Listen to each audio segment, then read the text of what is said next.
Hello, everyone. Welcome to the Like the World podcast, and I'm your host, LT World. For those of you who don't know me, I'm a writer and author who's just deeply interested in controversial things, beliefs, politics, things like that. And on this channel, we just try to look at both sides of an issue. And today's going to be abortion, everyone's favorite topic. And we'll just look at who agrees with the idea, who's like pro-choice, for instance, or pro-life, and see why they believe what they believe and how they defend it. And if you like what you hear, please subscribe and follow on whatever platform you're listening to. And you can check me out on Instagram and Twitter, and there'll be information and links in the description. And today, before we jump into the podcast, I do want to tell people that I do write books. And right now, a couple months ago, I published a book called For the Sake of Freedom. It's a great dystopian thriller based in the future, and it's about this scientist who is set on this mission to basically destroy humanity because he wants to make sure that there's never a world war and apocalypse again, and he wants to make sure everyone's basically like robots, and another guy tries to intervene and stop him from committing this atrocity. If that sounds like something that would be intriguing to you, or if you like good old psychological thrillers, this would be a great book for you. You should check it out at ltworld.info. Alright. Hey, I did want to throw out this disclaimer for this episode. There are some sensitive topics that if you're a parent and you have children listening or something, you may not want them to listen if you think this topic is too sensitive for them. I just want to throw that out there for everyone listening. All right, now let's jump into it.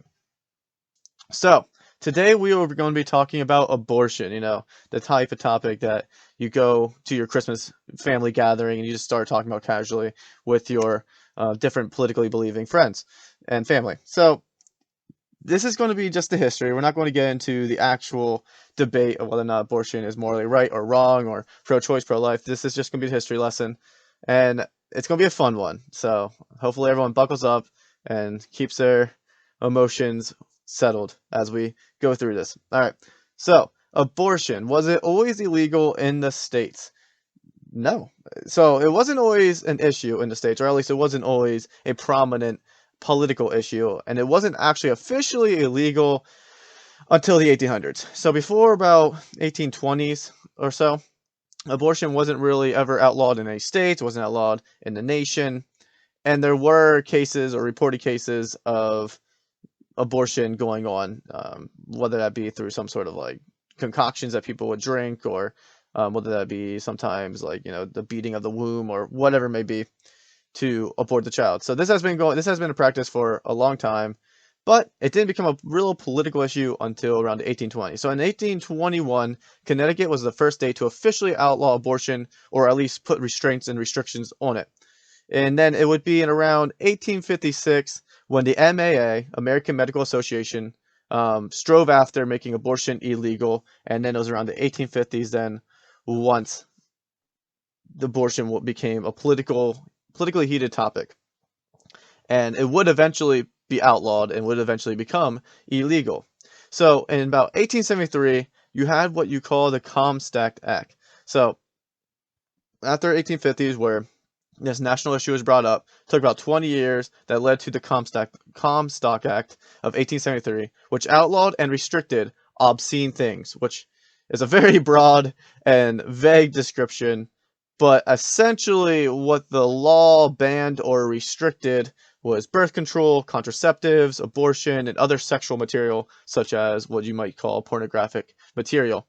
So, and this act was not changed until 1965, and was not outlawed or overturned until, it wasn't completely banned until 1983. So the Comstock Act of 1873 was in effect for a long time and made it very difficult for people to distribute obscene things or to purchase obscene things as seen under the act.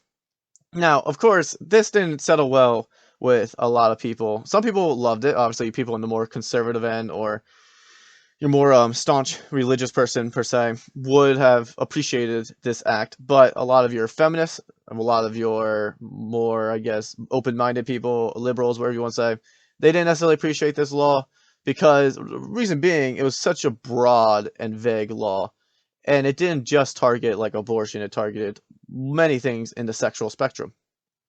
So then there were some people who cropped up during this time period who wanted to fight against this Comstock Act, wanted to fight against the cultural norms. And so between 1873 and 1965, an important woman named Margaret Sanger came into existence. So Margaret Sanger was a nurse in the early 1900s who primarily cared for low-income women who often got pregnant with children they could not afford to raise.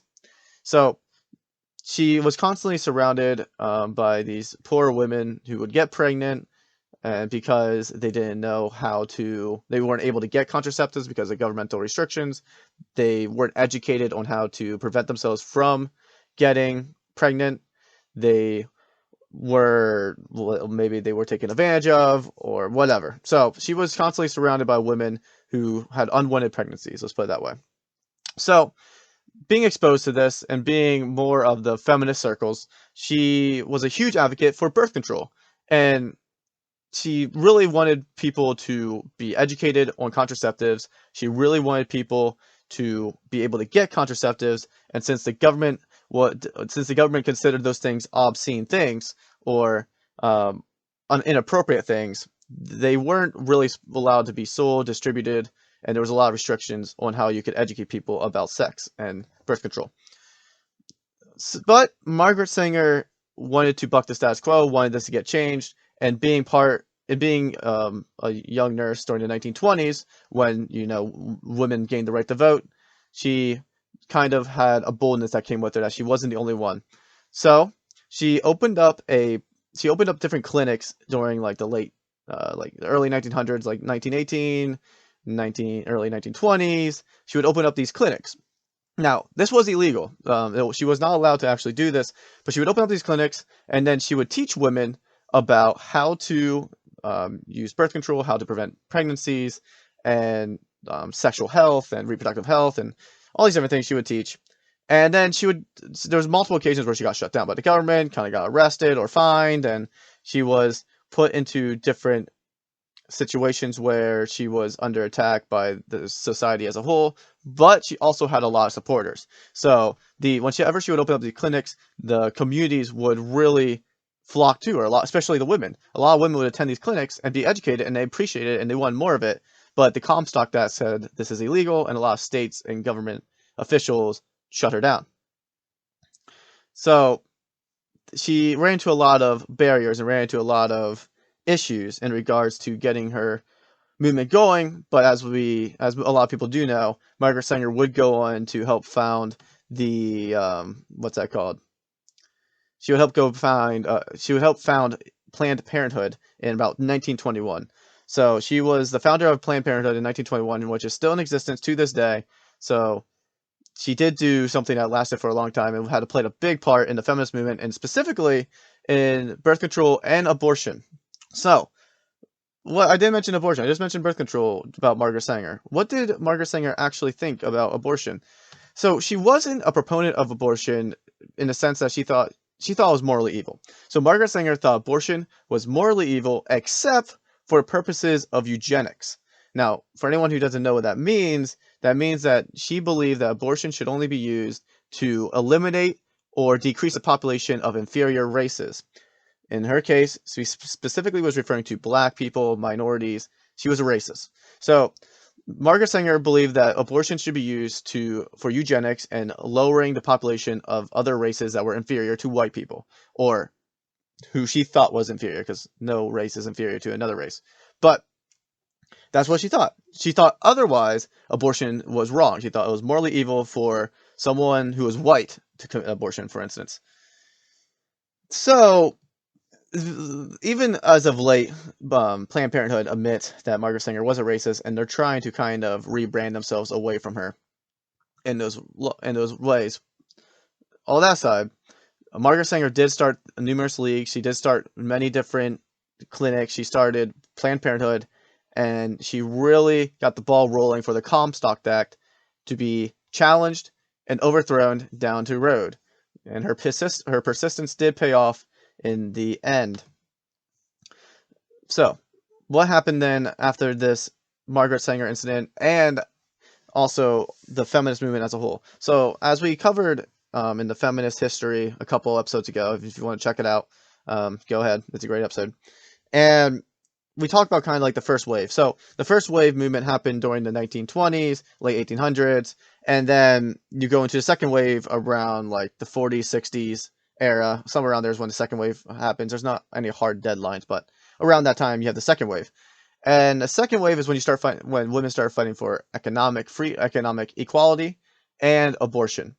And so during the people, a lot of these feminists were fighting against the Comstock Acts, like Margaret Sanger and other feminist leaders, which eventually came to what we would know as the Griswold versus Connecticut case in the Supreme Court around 1965. So as I mentioned earlier, the Comstock Act would be in effect until 1965, and then it would be changed, and then it would be completely rid of by the 1980s.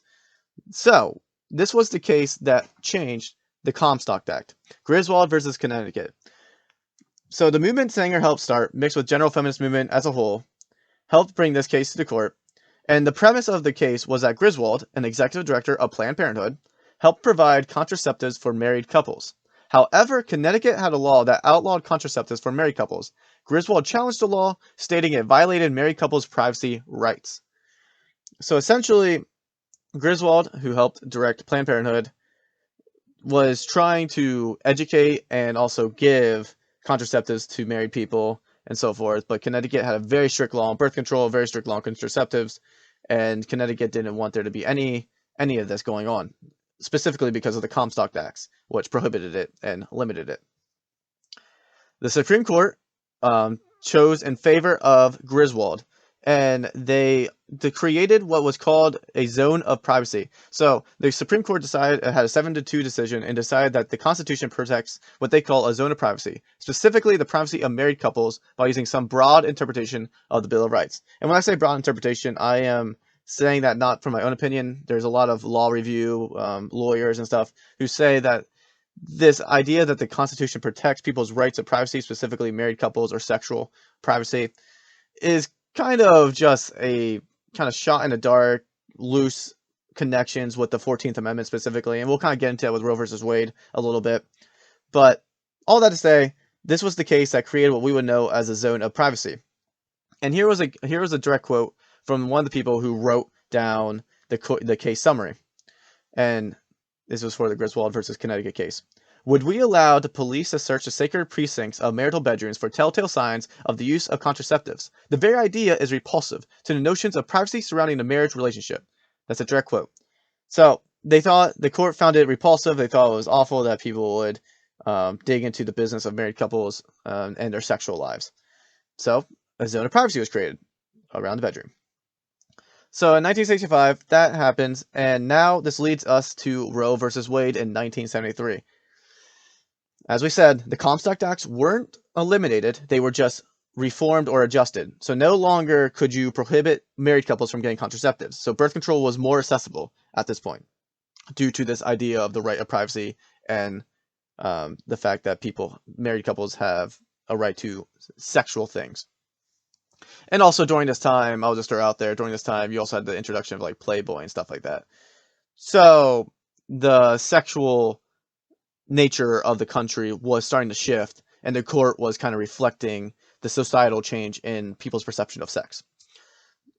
So all that said, in 1973, you get the case that everyone remembers and that everyone ties to abortion, Roe versus Wade. So the epoch of the abortion history happened in 1973 when a single woman in her early 20s by the name of Norma McCorvey lived in Texas, where abortion laws were very strict, and she ended up getting pregnant. Having grown up in an impoverished area with little money, McCorvey would struggle to raise a child. She already gave away 2 children for adoption and was not ready for a third, so she took the issue with Texas abortion laws in court under the pseudonym Jane Roe. Henceforth, we get the name Roe versus Wade. So this young lady got pregnant for the 3rd time in her 20s, unwittingly, and she couldn't seem to afford, she didn't have much money, and she couldn't really afford going out of the state to get an abortion in states that were a little bit more lenient. So she took issue with Texas. Now, as I said, Griswold versus Connecticut established a zone of privacy. That precedent in that case would then be applied to Roe versus Wade, along with some extra stuff thrown in there. So the court used a lot of liberty when it came to their constitutional interpretation of privacy rights, as mentioned in Griswold, and the right to due process, as mentioned in the 14th Amendment. So even Yale professor John Hart Ely, an abortion supporter, called it bad constitutional law because the 14th Amendment doesn't really deal with anything about privacy. If you let me even just pull it up here and read what the 14th Amendment says. So the due process clause goes as this. It's under Amendment 14. Nor shall any state deprive any person of life, liberty, or property without due process of law. And they apply that to the case of abortion, saying that you can't deprive a woman of her right to over her body. So they take that clause to use as a defense for the right of privacy. They take the precedent set established in Griswold about there being a zone of privacy within the bedroom within sexual relations, which was specifically applied to marriage in that case. And so they said that due to the 14th Amendment and due to due process, men and women alike have privacy rights that are defended by the Constitution. Again, as you can tell, that's kind of a broad interpretation, but it's also a broad clause. All that said, by stating that women have protected right in the Constitution of privacy, they argue that this right included their bodies. Therefore, they made the trimester standard to determine when a fetus is a separate entity from the mother's body, therefore determining when states can intervene legally. So this is where you get the whole trimester thing when it comes to abortion law in the states. So states cannot prevent abortions within what they call the first trimester. The second trimester, government can regulate abortion, but not completely ban it. And within the third trimester, states are allowed to do pretty much what they want, except in cases where the mother's life is in danger. So the court says women have a right to bodily autonomy, bodily privacy, because of Griswold versus Connecticut and the 14th Amendment. And then later on, they just established the trimester thing, and there's not really much court or precedent that they use for that. They kind of just use some sort of scientific reasoning to defend that statement of why of the trimester, because of consciousness, pain, how developed the child is, stuff like that. But following Roe versus Wade, there was many cases that popped up and cropped up about the abortion law, about abortion now being illegal, because in 1973, after that Roe versus Wade, abortion became legal, and a lot of states had to change their policies, and a lot of government officials had to allow for abortion. So following Roe versus Wade, you had Parenthood versus Casey, Gonzalez versus Carhart, Harris versus McRae, and other lesser-known cases that involved abortion, which all helped protect or just clarify the extent to which abortion is protected. With Texas recently passing the Senate Bill 8, which uniquely interferes with legality of abortion, it has been a hot topic again. So a lot of people know about the whole abortion law that was passed by Texas, which basically states that institutions and organizations can sue abortionists within Texas if they perform an abortion on a woman, basically despite the trimester. So the government technically isn't getting involved, but allows for individual citizens to create civil cases over abortion by suing abortionists. It interferes and obviously makes it more dangerous for abortionists to perform their jobs, and that's kind of the whole point. And again, there has been a lot of back and forth with the courts, and a lot of people upset over this law. And I'm really curious to see how it plays out. We're kind of making history right now, so we'll see how it goes. But that's kind of what's going on with Texas right now in regards to the whole abortion law there with Senate Bill 8. So, to conclude, the issue of abortion is not going away anytime soon, in consideration of what's happening in Texas. And I think these abortion cases will keep coming up, and I think they'll continue to shed more light on the direction our nation is heading. And obviously, depending on people's opinions, this could be a good future or a bad future, depending on how you view on abortion. But I don't think this issue is going to go away anytime soon. I think we're going to continue to have cases, and I think we're going to continue to see how this evolves over the time. But only the future will tell. Next episode, we are going to jump into the arguments about pro-choicers and pro-lifers. So we're going to look at how do pro-choicers defend their position on the issue, and how do pro-lifers defend their position on the issue. And then I'll just kind of express a little bit about my own opinion and which arguments I think make the most sense. And tune in for that one. It's going to be a fun one. I'm going to try to be as fair as possible, as I normally try to be. And we'll see what each side has to say. So thank you for listening. If you enjoyed what you hear, again, please subscribe or follow. You can follow me on Instagram and Twitter. And again, check out For the Sake of Freedom at ltworld.info if you haven't gotten it yet. It's a great book, and I highly recommend it for adult readers specifically. And so, yeah. So, now, friends, please go out there and light the world.